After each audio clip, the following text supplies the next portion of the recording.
11, ¿qué nos puede decir?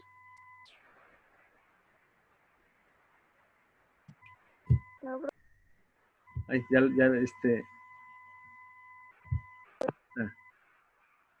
Decía que todo bien. ¿todo bien? Ok, perdón, yo le puse, quitar el micro cuando usted estaba, Ivonne, ¿qué nos puede comentar?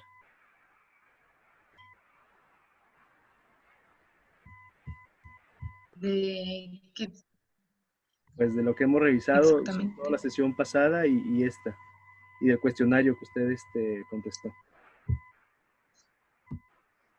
Bueno, el cuestionario todavía no lo hago, pero hay como ciertos conceptos que se me revuelven un poco. Ok, ¿nos pudiera decir algunos como que recuerde para poder trabajarlos? Mm, mm, no, la verdad ahorita no recuerdo ninguno, pero sí hay como que de uno que otro que no entiendo del todo. Ok, bueno, entonces ahorita en el transcurso de lo que revisemos, porfa, si recuerda alguno, se levante la manita y nos lo dice, ¿sale? Sí, está muy bien. Ok, gracias, Ivonne. Mm, Jessica, ¿qué nos puede decir?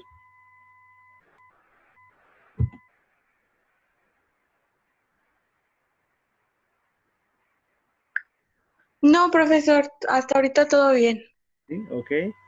Bueno, y un último, Tania, ¿qué nos cuenta?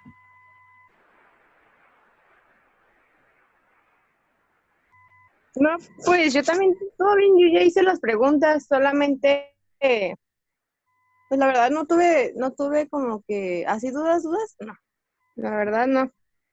Ok, bueno, pues entonces, Profe, mande, yo tengo una duda.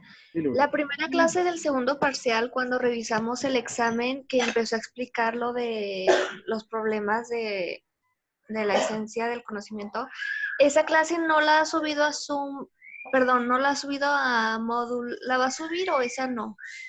Sí, déjeme nada más revisarlo, a lo mejor no la subí o subí quizá a lo mejor, nada más una. Déjemelo ahí de Ah, ok. tarea. Sí, sí, pero la idea es subirlas todas, tanto, pues sí, las que a partir del segundo parcial, que fue cuando revisamos el examen, empezamos a ver lo de la esencia, la siguiente que fue sobre el mismo tema de la esencia del conocimiento, y esta que vamos a ver lo de las soluciones teológicas, ¿sí? Ok, entonces ahí me lo... Entonces, Ajá. Gracias. entonces ya llevamos 3 clases con esta, ¿verdad? Ya las otras 2 clases ya las subieron. Ahí no la escuché bien. Sí son 3 clases. Las otras 2 clases las subíamos, ¿verdad? Es que para hacerlo, estamos haciendo lo de la memoria. Ah, ok. Déjenme lo checo. A lo mejor, porque las grabo, pero haga cuenta que tengo que subirlas a YouTube y de YouTube luego tengo que compartir el enlace a la plataforma. Entonces a lo mejor, no lo compartí. Entonces déjenme ahorita lo checo y cerrando clase de hoy, ya lo verifico para que quede ahí, el tema, ¿sí? Eh, Usualmente trato de subir una clase del B y otra clase del A, entonces para que pudiera estar, pero sí, me doy a la tarea de checarlo y de subirlo, ¿sí? Muchas gracias, profe. No, usted Tania, gracias. Muy bien. No sé si hay algún otro comentario hasta ahorita.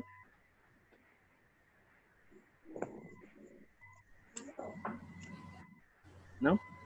Bueno, miren, el día de hoy vamos a revisar las que serían las llamadas soluciones teológicas. Recordarán ustedes que Gessen, pues de pronto va a plantearnos aquí, pues diferentes soluciones al problema del conocimiento en torno a la esencia. La sesión pasada, pues veíamos que estos problemas estaban ligados a diferentes tipos de soluciones, ¿verdad?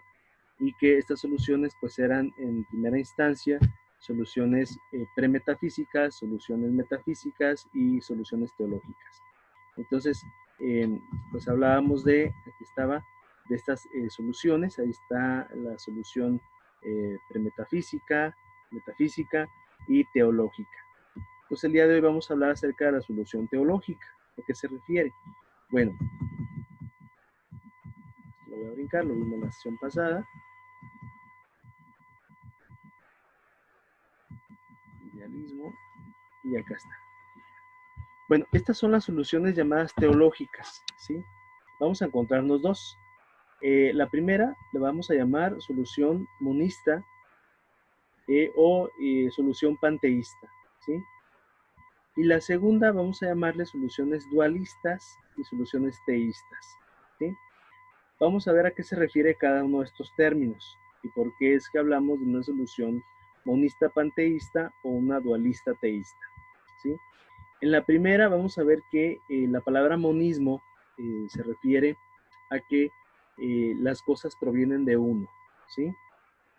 Por ejemplo, perdón, cuando ustedes vean hablar acerca de la palabra monos, por ejemplo, monoaural, monocromático, monosílabo, la palabra mono se refiere a uno, ¿sí?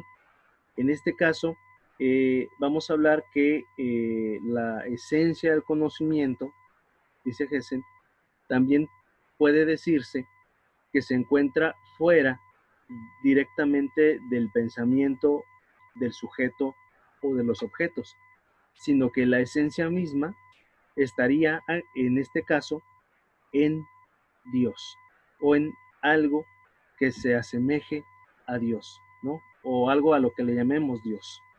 Entonces ahí tenemos una solución teológica, ¿sí? Esto quiero dejarlo en claro. Cuando ustedes ven la palabra teológico, teo o teos en griego significa Dios. Entonces sería algo así como el estudio de Dios, de ahí la palabra teología. Y entonces, pues esta forma de entender el conocimiento nos diría que para dar solución a la esencia del conocimiento, pues es necesario recurrir a un ente externo metafísico, ¿sí? Entiéndase un metafísico absoluto, o sea, algo que no podemos ver, que no podemos palpar, que no podemos escuchar, y ese metafísico absoluto, pues va a tener diferentes nombres, ¿sí? Diferentes formas, y usualmente vamos a llamarle Dios, ¿no? En un sentido filosófico, y aquí quiero ser muy respetuoso de cualquier creencia religiosa, porque bueno, cada creencia religiosa, cada forma, pues tiene diferentes maneras de poder entender quizá a Dios y cómo es que Dios se manifiesta, ¿sí? Pero es importante estudiarlo porque a fin de cuentas mucho del conocimiento que alguien genera en su vida pues tiene también mucho que ver con las propias ideas y las propias creencias que de alguna manera él tiene, y me refiero a creencias de carácter religioso, ¿sí? Entonces, sí es importante que como psicólogos y psicólogas, pues de pronto podamos entender la estructura de todas esas creencias y ser respetuosos con ellas, ¿no? Pero ver también que estas formas pues determinan la manera en cómo alguien puede estructurar también un conocimiento. Entonces, bueno, a nivel filosófico, vamos a ver que existen diferentes maneras de entender esto. La primera manera se le conoce como monismo.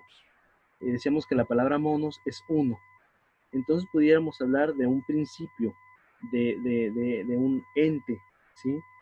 En un sentido, digamos, filosófico, podríamos decir que entonces todo es el principio de las cosas. O sea, hay algo de donde viene todo, ¿sí? De donde proviene todo. Ese algo es uno, ¿sí? Y a esto le llamamos un monismo. Por otro lado, vamos a tener un panteísmo, ¿sí? La palabra pan se refiere a todo, ¿sí? Y a diferencia de monos, que es uno, el pan es todo, ¿sí? Entonces de ahí la palabra panteísmo, ¿sí? De ahí la palabra pandemia, o sea, por ejemplo, ¿sí? Pan, todo, y demia, que está en todos lados. Entonces, el panteísmo se refiere a que Dios estaría manifestándose en todos lados. No es que sea uno, sino que está en todo, ¿sí? Entonces, vamos a ver aquí algunos ejemplos de esto, ¿sí? Y hay dos videos que me gustaría que pudiéramos revisar y que estos videos nos ayuden un poquito a entender ambas perspectivas, ¿sí? Bueno, hasta ahorita vamos claros, sí vamos comprendiendo, digamos, ahí esos dos términos. Sí. ¿Todo bien? Ok. Bueno, entonces miren, aquí vamos a ver, ustedes recordarán, si alguien se ha dado la tarea de... Ustedes recordarán esta pintura, que alcanzan a ver, es una pintura que pues está en la Capilla Sixtina, en una de las partes de la cúpula de la Capilla Sixtina, y aparece esta imagen de Dios, y bueno, representado a partir de este hombre barbado, ¿no? Y Adán, ¿verdad? Y aquí ustedes van a ver que existe entre ambos pues una conexión, y entonces esta parte es la creación, ¿no? Entonces se dice, o la idea que en este caso se quiso ahí transmitir, pues era que de Dios provenía la vida, ¿no? Entonces por eso aparece Dios aquí. Ha habido algunos científicos que de pronto han querido dar una interpretación a esto, señalando que Miguel Ángel, pues de pronto tenía ciertos conocimientos de anatomía, y que entonces lo que quiso representar era un cerebro, ¿no? O sea, como indicando que Dios le dio al hombre la razón, ¿no? De hecho, si se fijan aquí, pues pareciera, ¿no? Aquí se ve un corte longitudinal del cerebro, ¿no? Pareciendo como esto, y aquí esto parece ser o asemeja al tallo cerebral, y entonces aquí aparece pues el hemisferio, un hemisferio, ¿no? Y aquí aparece pues el cerebelo y el tallo, ¿no? Entonces aparece esta escena que se ha querido darlo esa interpretación de que Dios le dio al hombre la razón, ¿no? Bueno, pero aquí el asunto está en cómo es que nosotros interpretamos esto, porque a fin de cuentas, lo que nosotros conocemos, pues es siempre algo que nos permite tener razón de las cosas. O sea, ustedes, por ejemplo, Mariana sabe que es Mariana, Tania sabe que ella es Tania, yo sé que soy Mario, estamos conscientes de una realidad que vivimos, eh, puedo nombrar las cosas, por ejemplo, puedo decir que estoy enfrente de una computadora, puedo decir que traigo una camisa azul, etcétera. Es decir, que somos conscientes de las cosas. Y eso vamos a llamarle un conocimiento, ¿sí? Bueno, ese conocimiento, ¿de dónde proviene? Entonces vamos a encontrarnos con que existen diferentes maneras de entender dónde proviene ese conocimiento y lo que cada uno es. Y una manera que existe, pues consiste en llamarle a esto una manera monista, es decir, las cosas vienen de un único principio. Quiero que por favor vean este video, ¿sí? Y puedan ustedes, después de que finalice, darme sus impresiones en respecto de ello, ¿sí? Entonces lo voy a correr, aquí está. Es el monismo. Está.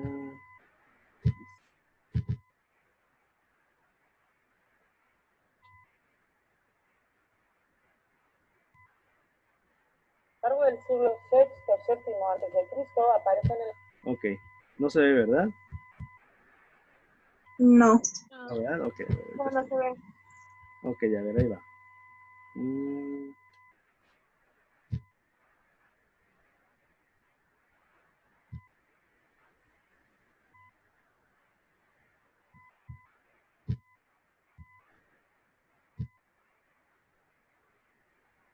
Muy bien, ahí está. Bueno, entonces va de nuevo, ¿sale? Ahí está. Y por favor, ahí ustedes traten de tener en cuenta tres cosas. Uno es los filósofos que ahí se mencionan y cuáles son las características de el pensamiento que cada uno de ellos tiene. Son tres filósofos. Entonces, ¿qué los caracteriza y cuál sería como las características generales de las ideas que ellos presentan. ¿Sí? Entonces, a ver, ahí va. A lo largo del siglo VI a.C. aparecen en la zona de Mileto 3 filósofos a los que podemos agrupar dentro de la categoría de filósofos monistas, porque van a compartir cierta interpretación de la naturaleza. Lo importante de ellos no es tanto lo que dicen, como el hecho de que inauguran un nuevo modo de pensamiento, la explicación racional. La pregunta que se hacen es qué es lo que permanece en la naturaleza a pesar del cambio constante que percibimos en ella. Y lo que van a plantear es que todo en la realidad, todo lo real, provendría de un único principio, de un único arjé. ¿Qué es lo que entienden estos filósofos por arjé, por principio o fundamento de la realidad? Por un lado, para ellos el arjé va a ser el origen de todo lo que hay, pero también va a ser el sustrato del que todo está compuesto y la causa de la realidad. ¿Por qué decimos que el arjé es el origen de la realidad? Porque para estos filósofos todo en la naturaleza provendría de este único principio. ¿Por qué decimos que es un sustrato también? Porque todo estaría materialmente compuesto de este principio o elemento. ¿Y por qué es la causa? Porque es la razón por la cual todo existe en la naturaleza, en la realidad. Veamos cuál es la respuesta que da cada uno de estos filósofos monistas a cuál es el arjé de la realidad, cuál es este primer principio del que todo surge. El primer filósofo conocido fue Tales de Mileto. Tales, influido en parte por la mitología babilónica, pero sobre todo a raíz de la observación que él mismo hace del Nilo, de las crecidas y las bajadas del Nilo, plantea que todo en la realidad provendría de un único principio material, de un único elemento. Este elemento sería lo húmedo o el agua. Y llega a decir que todo son alteraciones del agua, que bien por condensación, bien por dilatación, se irían formando, irían surgiendo los distintos elementos. El agua sería el lugar de donde proviene todo y a donde todo regresará finalmente. Y es también aquello de lo que todo está compuesto. Esta idea de que todo proviene del agua será cuestionada por otro filósofo de la época, conocido de Tales, Anaximandro, que criticará la idea de que el arjé de la realidad sea un principio concreto, un elemento concreto que ya está en la naturaleza, como es el agua, porque si no, no sería posible explicar la diversidad de seres y de elementos que componen el cosmos, que componen la realidad. Entonces, lo que va a plantear es, dado que el arjé no puede ser algo determinado, algo concreto, una sustancia particular, este arjé tiene que ser algo, un elemento lo suficientemente indeterminado como para que sea posible que a partir de él surjan todos los elementos materiales que hay en la naturaleza. Así dirá que el arjé es lo indeterminado, es el apeiron. Apeiron significa lo indeterminado o indefinido en griego. El apeiron tendría las siguientes cualidades. Por un lado sería un elemento infinito, con cualidades indeterminadas, como hemos dicho, del que todo surgiría y al cual todo volvería, y además sería eterno. Del paso de lo indeterminado, del estado de indeterminación a estar determinado, a convertirse en un elemento concreto de la naturaleza, se da por un proceso de separación gracias al hecho de que está en constante movimiento, lo cual hace que de él surjan por separación lo frío, lo cálido, los contrarios.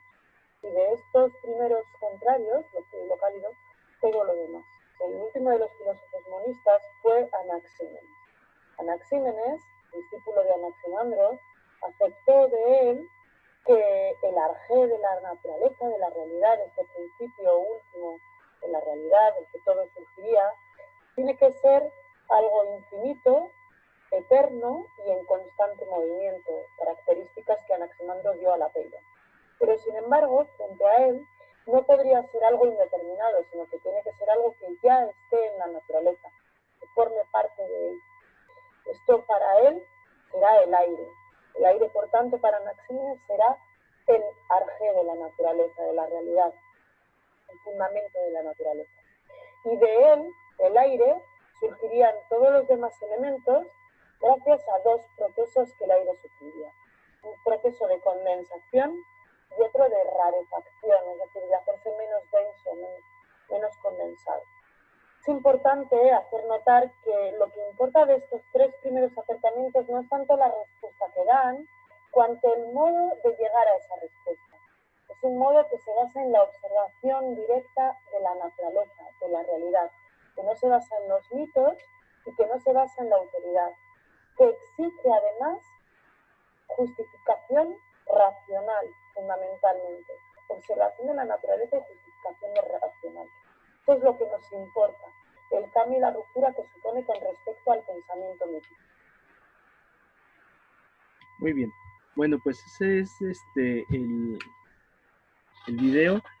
No sé si alguien quisiera comentar algo de lo que pudo observar ahí. Profe, le voy a ser sincera. La verdad, yo me perdí a medias. Ya no supe ni qué. No la entendí, la verdad. Ok, ¿en qué parte se perdió? En todo. Sí, ok. A ver, Lourdes, ¿qué nos dice? Pues hablan de tres filósofos que eran mono, no me acuerdo, ¿mono qué? Monistas. Monistas. Y pues en lo que, como tipo en lo que cada uno, no sé si usar la palabra creía o en lo que se basaba. Ujú. Y Sí, eso fue lo que yo. ok, muy bien. Alicia, ¿qué nos puede contar? Pues también fue lo que vi y el que se me quedó grabado fue el primero, o el primer monista fue Talis, algo así, Ujú. fue lo que se me quedó grabado. Ok, muy bien, gracias. Sí, miren, la cuestión con el monismo, No, eh, ya lo sé, no me mandaste. ¿mande? No lo escuché, Tania, perdón. Bueno, les decía que la cuestión con el monismo implica que hay un principio de todo. O sea, de hecho, por eso es monos, o sea, es uno. Y de ese principio viene todo. Entonces, los primeros filósofos empezaron a preguntarse cuál era ese principio, ¿no? Entonces, Tales de Mileto, de pronto él dice, bueno, pues ese primer principio debe de ser el agua. Del agua viene todo y el agua, se fijan, sería el principio y el fin. Eh, y esto lo hace porque por ahí los egipcios, ustedes saben que Egipto, perdón, hay un río que cruza prácticamente todo Egipto y que es el río Nilo. Bueno, en tiempo de secas el río pues trae poca agua, ¿no? Pero en tiempo de lluvia, pues de pronto se desborda. Y entonces había la idea de que pues, todo era parte, ¿no? O sea, es decir, que del Nilo venía la vida, ¿sí? Por eso, inclusive hacían ciertos rituales, ¿no? A sus muertos, siguiendo la corriente del Nilo, ¿verdad? Para poder en un momento dado, eh, pues, honrar, dijéramoslo así, a ese principio creador que es el agua. Entonces, Tales de Mileto de pronto dice, bueno, pues debe de ser el agua el principio de donde todo viene y a donde todo va, ¿sí? Eh, Después viene Anaxímenes y Anaxímenes de pronto plantea que sí debe de haber un principio de las cosas, pero que ese principio es algo que no se puede nombrar. Fíjense qué curioso. O sea, él dice, bueno, sí hay algo, hay como una esencia. Profe, Ajá, sí. ¿ese no era Anaximandro? ¿Ande? ¿No era Anaximandro? Sí, Anaxímenes. Y luego ya Anaximandro habla del aire.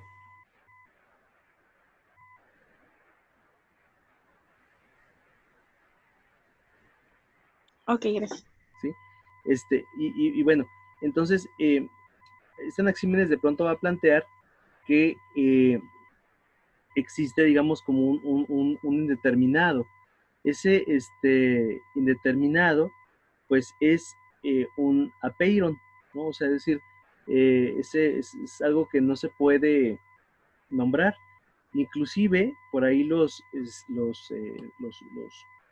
tradición judía, si ustedes por ahí revisan, van a encontrarse con que la primera expresión de Dios de pronto la plantean en términos de indeterminado. O sea,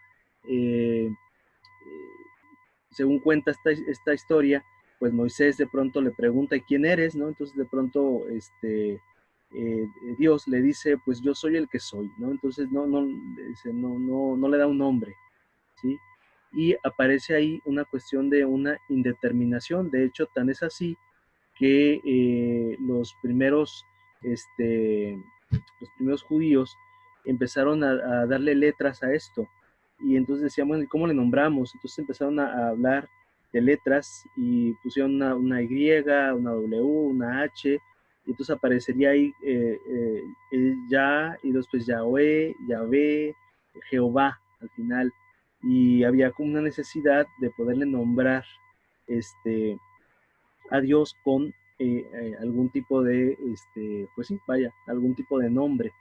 Pero mientras tanto, en los primeros judíos decían que era algo innombrable, o sea, algo que no se podía condensar en un nombre. Y ese era un primer principio, un indeterminado. Y finalmente tenemos esta teoría de Anaximandro, que de pronto va a hablar acerca de que las cosas existen a través del aire, ¿sí? Y este aire, hasta cierto punto, va a ser el origen de las cosas y también el fin. Y entonces el aire va a ser, digamos, de donde todo viene. Vamos a encontrar luego con otros filósofos que hablarían luego del fuego, pero ya sería una teoría de carácter panteísta. Pero bueno, por lo pronto, no sé si más o menos vaya quedando claro aquí la idea de que se habla de que hay un principio de las cosas y que de ese principio viene todo lo demás. ¿Sí? ¿Vamos hasta aquí claros? Sí. ¿Sí? Ok. No sé si hay alguna duda o comentario con. ¿Todo bien?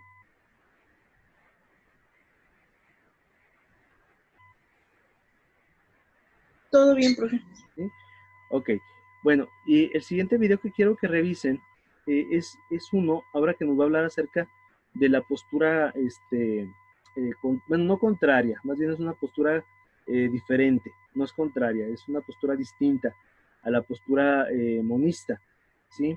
Esta postura nos hablaría de algo llamado el panteísmo, ¿sí?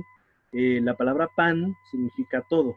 Entonces, mientras que los primeros filósofos hablaban de que todo venía de uno, estos van a empezar a hablar de que todo conocimiento está en todo, ¿sí? Y a esto le van a llamar solución panteísta, ¿sí? Entonces quiero que por favor vean este video también, que nos hablaría de ese panteísmo, pues, ¿sí? A ver, nomás un momentito. Panteísmo, del griego. Ok, un momento, está.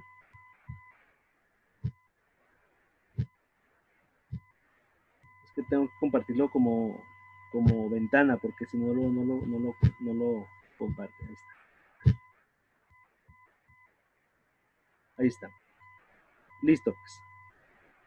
Pan, que significa todo, y Teos, que significa Dios. Intuitivamente podríamos decir que el panteísmo es la creencia de que todo forma parte de un Dios universal. Ojo con esto, porque no estamos hablando de un Dios teológico, sino de algo mucho mayor. Si remotamente el Dios cristiano existiera, este y todo lo que es real podría ser contenido en un conjunto, el cual conformaría a un segundo ser divino, más grande y por ende más perfecto.